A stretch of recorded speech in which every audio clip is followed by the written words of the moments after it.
Le franc suisse a toujours été considéré comme une valeur refuge. Maintenant, les traders et les investisseurs deviennent de plus en plus inquiets par rapport à une intervention de la BNS. Rajan Dal, Ransquak.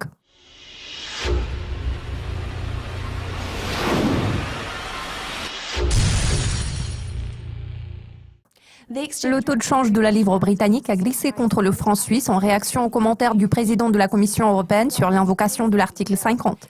Vu que le Brexit continue d'exercer le plus d'influence sur la paire livre-franc, quelles sont vos prévisions financières à court terme ? Tout d'abord, je tiens à noter que l'activation de l'article 50 a été généralement prévue. C'est pour cette raison que les développements récents n'ont pas secoué les marchés. À mon avis, les participants au marché s'attendaient à des nouvelles encourageantes.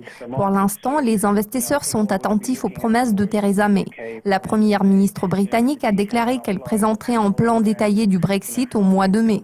Pour ce qui est de mes prévisions financières à court terme, je pense que la paire de devises en question a toutes les chances de s'établir à la barre d'1,26 dans un intervalle d'un mois. Voici donc ma cible à court terme. Les fluctuations des prix des matières premières ont constitué un obstacle pour des valeurs refuges telles que le franc suisse. Si la confiance dans le dollar continue de s'estomper, verrons-nous une appréciation du franc suisse à moyen terme ? Oui, je pense que le franc suisse maintiendra son statut de valeur refuge. Il ne doit pas y avoir de problème de ce côté-là. Les traders travaillant avec de gros volumes et les grands investisseurs deviennent de plus en plus inquiets par rapport à une intervention de la BNS. Il semblerait que cela puisse provoquer une dévaluation de la monnaie. Cette possibilité préoccupe tous ceux qui détiennent en nombre important d'actifs libellés en franc suisse. Un autre facteur clé à ne pas perdre de vue, qui constitue un risque particulier pour la paire sterling-franc suisse, est l'avancement des négociations commerciales. Le marché a tendance à afficher une réaction prononcée à toute nouvelle concernant le processus de négociation, qu'il s'agisse d'une bonne ou d'une mauvaise nouvelle. D'ici un mois, je pense que cette paire de devises pourrait grimper vers le niveau d'1,30. En revanche, l'évolution de cette paire de devises est fortement tributaire de la dynamique des prix du pétrole et de ceux des autres matières premières. Ce facteur affecte l'inflation. Par exemple, si nous observons un raffermissement de l'euro, cela aura une incidence favorable sur le franc suisse.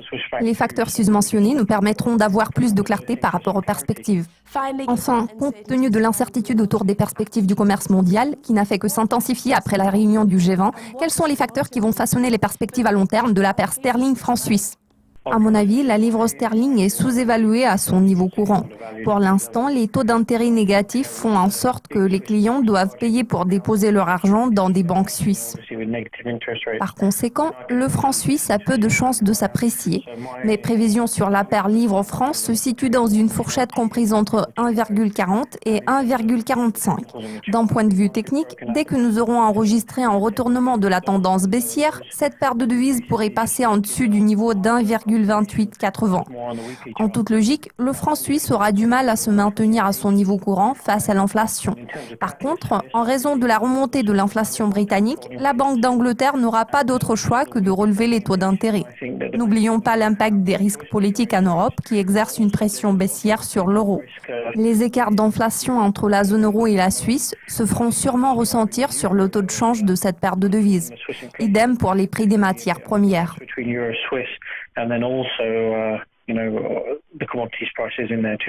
Rajan, merci de vos commentaires. Nous vous présenterons très bientôt une nouvelle édition des prévisions portant sur la paire euro-dollar australien. À la prochaine.